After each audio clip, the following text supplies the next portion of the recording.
अस्सलाम वालेकुम दोस्तों। लो जी दोस्तों, रंधावा व्लॉग यूट्यूब चैनल ते खुश आमदीद। हाँ जी, उम्मीद करते तमाम दो ठीक ठाक होणगे। लो जी दोस्तों, अज असीं मौजूद हाँ जी लाहौर अड्डा मोलड़वाल ते इत्थे जदीद मशीनरी वालियां मुख्तलिफ किस्म के रैपर मशीनां मुतारफ करवाइयां ने। इन्हां दे बारे मुकम्मल मालूमात दिंदे आ, किद्दां काम करदियां ने, की इन्हां दा हिसाब किताब आ, मुकम्मल जानकारी दिंदे आ। अस्सलाम वालेकुम जी। वालेकुम अस्सलाम वरहमतुल्लाह जी। जी भाईजान, की हाल चाल जे? शुक्र अल्हम्दुलिल्लाह जी भाईजान, सब तो पहले तो अपनी इंडस्ट्री का साढ़े दोस्तों को थोड़ा जिहा तारफ करवाओ। सर जी, जदीद मशीन स्टोर पाकिस्तान का इदारा ऐसा है कि जिहड़ा एग्रीकल्चर ते डेयरी का हर किस्म का सोल्यूशन अपने फार्मर ਨੂੰ प्रोवाइड करता है। साडी मुल्तान, लाहौर, इस्लामाबाद तीन तरह के सैटअप है, तीन जगह के उत्ते असी डेयरी मशीन इंपोर्टेड भी लियाने हैं, लोकल मैन्युफैक्चर चीज़ां भी अपने दोस्तों को दिंदे हैं। साडा मकसद है अपना साडा किसान खुशहाल होवे, ਉਹਦੇ वास्ते जितनी बेहतरी ला सकते ਉਹਦੀ सिर्फ कोशिश लगे हुए हैं भाई। सही। अच्छा सर, ये रेपर के बारे थोड़ी जी मालूमात दिओ, किन्ने फुट जे? सर, रीपर 5 फुट की कटिंग करता, A B C D ਇਹਦੇ ਚਾਰ ਇਹਦੇ ਪਰ ਨੇ। ਇਹ ਪਾਕਿਸਤਾਨ ਦਾ ਵਾਹਿਦ ਐਸਾ ਰੀਪਰ ਹੈਗਾ ਜਿਹੜਾ 18 ਇੰਚ ਦੇ ਵੱਡੇ ਚੌੜੇ ਟਾਇਰ ਦੇ ਨਾਲ ਹੈਗਾ। ਇਹਦੇ ਨਾਲ petrol, diesel, self start, diesel kick start ਹਰ ਕਿਸਮ ਦਾ ਇੰਜਨ ਮੌਜੂਦ ਹੈਗਾ। ਇਹ ਕਿੰਨੇ ਹਾਰਸ ਪਾਵਰ ਇੰਜਨ ਮਿਲ ਜਾਂਦਾ? ਇਹਦੇ ਨਾਲ 15 ਹਾਰਸ ਪਾਵਰ ਪੈਟਰੋਲ ਮਿਲ ਜਾਂਦਾ ਹੈ। ਡੀਜ਼ਲ ਦੀ ਗੱਲ ਕਰੀਏ ਤੇ ਇਹਦੇ ਨਾਲ 10 horse power diesel, 7 horse power diesel, self start, ਕਿਕ start ਸਭ ਮੌਜੂਦ ਨੇ। ਤੇ ਇਹਦੇ ਵਿੱਚ ਗੇਅਰ ਆਪਸ਼ਨ?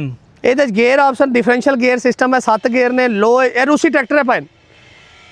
ਤੁਸੀਂ ਇਹਦੇ ਨਾਲ ਲੋ ਲਾ ਕੇ 3 ਗੇਅਰ ਲਾ ਲਓ, ਹਾਈ ਲਾ ਕੇ 3 ਗੇਅਰ ਲਾ ਲਓ, ਇੱਕ 7ਵਾਂ ਰਿਵਰਸ ਦਾ ਲਾ ਲਓ। 7 ਗੇਅਰ ਵਾਲਾ ਪਾਕਿਸਤਾਨ ਦਾ ਪਹਿਲਾ ਰੀਪਰ ਹੈਗਾ। ਇਹ ਗੋਡੀ ਵਾਲੇ ਫਾਲੇ ਨੇ, ਇਹ ਟਾਇਰਾਂ ਨੂੰ ਖੋਲੋ, ਗੋਡੀ ਵਾਲੇ ਫਾਲੇ ਲਾ ਲਓ। ਇਹ ਕਿੰਨੇ ਫਾਲੇ ਆ? ਇਹ ਤਕਰੀਬਨ ਇਹ 20 ਇਹਦੇ 'ਚ ਲੱਗੇ ਨੇ, 20 ਇਹਦੇ ਨੇ, 40 ਫਾਲੇ ਹੈਗੇ। 40 ਫਾਲੇ ਦਾ ਰੂਟਾਵੇਟਰ ਹੈ ਤੁਹਾਡਾ ਇਹ ਤਿਆਰ ਹਾਜ਼ਰ। ਸਹੀ।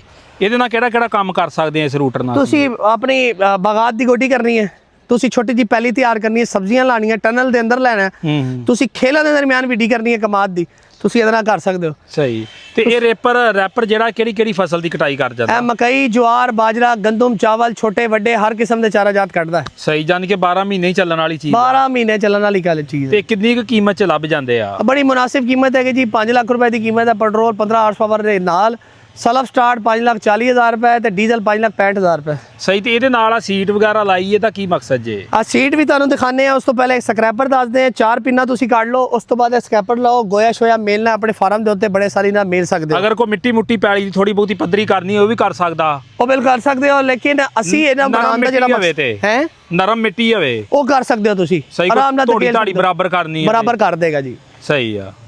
ਤੇ ਉਹਦੇ ਨਾਲ ਇਹ ਸੀਟ ਲੱਗੀ ਹੈ ਜੀ। ਠੀਕ ਹੈ ਜੀ। ਸੀਟ ਦਾ ਜਿਹੜਾ ਮਕਸਦ ਹੈ ਨਾ ਜੀ, ਇਹਦੇ ਉੱਤੇ ਬੰਦਾ ਬਹਿ ਕੇ ਚਲਾਉਣਾ ਚਾਹੁੰਦਾ, ਫਾਰਮ ਤੇ ਮੂਵ ਕਰਨਾ ਚਾਹੁੰਦਾ, 1 ਕਿਲੋਮੀਟਰ 2 ਕਿਲੋਮੀਟਰ ਕਿੱਥੇ ਵੀ ਜਾ ਸਕਦਾ। ਉਸ ਤੋਂ ਬਾਅਦ ਸਪੀਡ ਤੱਕ ਚੱਲ ਜਾਂਦਾ ਜੇ? ਸਰ ਜੀ, ਇਹਦਾ ਹਾਈ ਗੇਅਰ ਲਾ ਕੇ ਤੁਸੀਂ 50-60 ਦੀ ਸਪੀਡ ਤੇ ਭਜਾ ਸਕਦੇ ਹੋ ਅਗਰ ਤੁਹਾਡੇ 'ਚ ਹੌਸਲਾ ਭਜਾਉਣ ਦਾ। ਸਹੀ। ਇਹ ਸਮਝੋ ਕਿ ਇਹ 1 to 5 ਹੈਗਾ ਤੁਹਾਡਾ। ਸਹੀ। ਅਗਰ ਤੁਸੀਂ ਇਹਨੂੰ ਭਜਾਉਣਾ ਚਾਹੁੰਦੇ ਹੋ। ਸਹੀ। ਇਹ ਲੇਕਿਨ ਰੋਡ ਦੇ ਉੱਤੇ, ਫਾਰਮ ਦੇ ਉੱਤੇ ਤਾਂ ਨਹੀਂ। ਰੋਡ ਦੇ ਉੱਤੇ ਵੀ ਤੁਹਾਨੂੰ ਇਹਦੀ ਟੈਕਨੀਕ ਹੋਣੀ ਚਾਹੀਦੀ ਹੈ। ਤੁਸੀਂ ਕਮ ਸੇ ਕਮ 1 ਮਹੀਨਾ ਇਹਨੂੰ ਆਪਣੇ ਕੋਲ ਇਸਤੇਮਾਲ ਕਰਨ ਤੋਂ ਬਾਅਦ, ਜਿਸ ਟਾਈਮ ਤੁਸੀਂ ਐਕਸਪਰਟ ਹੋ ਜਾਓ, ਤੁਹਾਨੂੰ ਪਤਾ ਲੱਗ ਜਾਏ ਬ੍ਰੇਕ ਕਿਵੇਂ ਲਾਣੀ ਹੈ, ਤੁਹਾਨੂੰ ਪਤਾ ਲੱਗ ਜਾਏ ਗੇਅਰਾਂ ਦੀ ਸ਼ਿਫਟਿੰਗ ਕਿਵੇਂ ਹੈ, ਉਸ ਟਾਈਮ ਤੁਸੀਂ ਇਹਨੂੰ ਇਸਤੇਮਾਲ ਕਰੋ। ਸਹੀ। ਠੀਕ ਹੈ ਜੀ। ਇੱਕ ਖੜੇ ਹੋਣ ਵਾਲੀ ਟਰਾਲੀ ਹੈਗੀ ਹੈ, ਇਹਦੇ ਤੇ ਤੁਸੀਂ ਖੜੇ ਹੋ ਕੇ ਜਿੱਥੇ ਮਰਜ਼ੀ ਮੂਵ ਕਰਨਾ ਚਾਹੋ ਕਰ ਸਕਦੇ ਹੋ। ਸਹੀ। ਇਹ ਖੜੇ ਹੋ ਕੇ ਕਟਾਈ ਵੀ ਹੋ ਜਾਂਦੀ ਹੈ ਨਾ? ਖੜੇ ਹੋ ਕੇ ਕਟਾਈ ਨਹੀਂ ਕਰਦੇ, ਅਸੀਂ ਰਿਕਮੈਂਡ ਨਹੀਂ ਕਰਦੇ। ਬਲੇਡ ਦਾ ਥੱਲੇ ਨਾਲ ਲੱਗਿਆ ਹੈ ਕਿਉਂਕਿ ਮਸ਼ੀਨ ਨੂੰ ਵੱਡਾ ਚੱਕਰ ਦੇਣਾ ਪੈਂਦਾ, ਤੇ ਟਰਾਲੀ ਹੋਏਗੀ ਤਾਂ ਚੱਕਰ ਹੋਰ ਲੰਬਾ ਹੋ ਜਾਏ। ਸਹੀ। ਵੈਸੇ ਤੁਹਾਡੀ ਮਰਜ਼ੀ ਹੈ ਕਿ ਜਿਸ ਟਾਈਮ ਤੁਸੀਂ ਉਸ ਤੋਂ ਅਗਲਾ ਮਾਡਲ ਕਿਹੜਾ ਜੀ? ਇਹ ਅਗਲਾ ਮਾਡਲ ਜਿਹੜਾ ਸਾਡਾ ਖੜਾ ਹੋਇਆ ਇਹ ਸੇਮ ਰੀਪਰ ਹੈਗਾ। ਇਹ ਡਾਊਨ ਮਾਡਲ ਹੈਗਾ। ਇਹ ਥੱਲੇ ਜਿਹੜੀ ਜ਼ਮੀਨ ਦੇ ਨਾਲ ਲੱਗੀਆਂ ਫਸਲਾਂ ਨੇ ਉਹਨਾਂ ਨੂੰ ਬੜੇ ਸ਼ਾਨਦਾਰ ਤਰੀਕੇ ਨਾਲ ਕੱਢਦਾ। ਸਹੀ। ਤੇ ਅੱਛਾ ਸਰ, ਇਹਦੇ ਨਾਲ ਜਿਹੜੀਆਂ ਅਟੈਚਮੈਂਟਾਂ ਨੇ ਉਹਨਾਂ ਦਾ ਕੀ ਹਿਸਾਬ ਕਿਤਾਬ ਜੇ? ਸਰ ਜੀ, ਇਹਨਾਂ ਅਟੈਚਮੈਂਟਾਂ ਦੇ ਨਾ ਅਲੱਗ-ਅਲੱਗ ਚਾਰजेस ਨੇ, ਅਲੱਗ-ਅਲੱਗ ਪੈਸੇ ਨੇ। ਸਹੀ। ਅਗਰ ਤੁਸੀਂ ਗੋਡੀ ਵਾਲੇ ਫਾਲੇ ਲੈਣੇ ਆ, ਅਸੀਂ ਉਹਦੇ ਨਾਲ ਇੱਕ ਹੱਲ ਦਿੰਦੇ ਆ, ਗੋਡੀ ਵਾਲੇ ਫਾਲੇ ਦਿੰਦੇ ਆ। ਹੱਲ ਲੱਗਿਆ ਜ਼ਮੀਨ 'ਚ ਖੁੱਬਿਆ ਹੋਏਗਾ, ਟਾਇਰ ਕੱਢੋਗੇ, ਗੋਡੀ ਵਾਲੇ ਫਾਲੇ ਲਾ ਦੋਗੇ, ਠੀਕ ਹੋ ਗਿਆ ਜੀ। ਤੁਸੀਂ ਇਹ 4 ਨਟ ਖੋਲੋਗੇ, ਸਕ੍ਰੈਪਰ ਲਾ ਦੋਗੇ। ਸਕ੍ਰੈਪਰ ਦੀ ਕੀਮਤ ਹੈਗੀ ਹੈ 45,000 ਰੁਪਏ। ਗੋਡੀ ਵਾਲੇ ਫਾਲੇ ਪੂਰਾ ਸੈੱਟ ਹੱਲ ਦੇ ਨਾਲ ਤੁਹਾਨੂੰ ਮਿਲਦਾ 65,000 ਰੁਪਏ ਦਾ। ਸਹੀ। ਅੱਛਾ ਸਰ, ਇਹਦੀ ਕੋਈ ਗਾਰੰਟੀ ਵਗੈਰਾ? 2 ਸਾਲ ਦੀ ਕੰਪਨੀ ਦੀ ਸਰਵਿਸ ਵਾਰੰਟੀ ਹੈ। ਕਿਸੇ ਕਿਸਮ ਦਾ ਕੋਈ ਵੀ ਸਰਵਿਸ, ਕੋਈ ਪਾਰਟਸ, ਕੋਈ ਚੀਜ਼ ਚਾਹੀਦੀ ਹੈ ਅਸੀਂ ਉਹਨੂੰ ਪ੍ਰੋਵਾਈਡ ਕਰਾਂਗੇ। ਹਰ ਕਿਸਮ ਦਾ ਸਪੇਅਰ ਪਾਰਟ ਮਿਲ ਜਾਂਦਾ ਆਪਣੇ ਕੋਲ? ਹਰ ਕਿਸਮ ਦਾ ਸਪੇਅਰ ਪਾਰਟਸ ਅਵੇਲੇਬਲ ਹੈ। ਠੀਕ। ਅੱਛਾ ਸਰ, ਅਗਰ ਕਿਸੇ ਨੇ ਲੈਣਾ ਹੋਵੇ ਤਾਂ ਉਹਦਾ ਕੀ ਕੁਲੀਆਕਾਰ ਆ? ਮੁਲਤਾਨ, ਲਾਹੌਰ, ਇਸਲਾਮਾਬਾਦ ਜਦੀਦ ਮਸ਼ੀਨਰੀ ਸਟੋਰ ਦੀ ਕਿਸੇ ਵੀ ਬ੍ਰਾਂਚ ਨੂੰ ਵਿਜ਼ਿਟ ਕਰ ਲਓ, ਜਾਂ ਤੁਸੀਂ ਸਕਰੀਨ ਤੇ ਦਿੱਤੇ ਨੰਬਰਾਂ ਤੇ ਕਾਲ ਕਰ ਲਓ। 031422 697, 031522 697, 031622 697। ਤੇ ਇਹ ਜਿਹੜੀ ਲਾਹੌਰ ਬ੍ਰਾਂਚ ਹੈ ਇਹਦੇ ਬਾਰੇ ਥੋੜੀ ਜਿਹਾ ਡਿਟੇਲ ਦਿਓ, ਕਿਹੜੀ ਜਗ੍ਹਾ ਤੇ? ਲਾਹੌਰ ਬ੍ਰਾਂਚ ਜੀ ਮਰਾਕਾ ਸਟਾਪ ਹੈਗਾ ਜੀ, ਬਾਟਾ ਫੈਕਟਰੀ ਦੇ ਨਾਲ। ਉਸ ਤੋਂ ਬਾਅਦ ਤੁਸੀਂ ਰੋਹੀ ਨਾਲਾ ਟੱਪਦੇ ਹੋ, ਮੋਲਨਵਾਲ PSO ਦੇ ਪੰਪ ਦੇ ਬਿਲਕੁਲ ਸਾਹਮਣੇ ਜਦੀਦ ਮਸ਼ੀਨਰੀ ਸਟੋਰ ਹੈ। ਸਹੀ। ਲਓ ਜੀ ਦੋਸਤੋ, ਮੁਕੰਮਲ ਮਾਲੂਮਾਤ ਦੇ ਛੜੀ ਆ। ਇਹ ਛੋਟੇ ਜ਼ਿਮੀਂਦਾਰਾਂ ਵਾਸਤੇ ਇੱਕ ਤੋਹਫਾ ਚੀਜ਼ਾਂ ਨੇ, ਜਿਹੜੇ ਛੋਟੇ ਜ਼ਿਮੀਂਦਾਰ ਆ।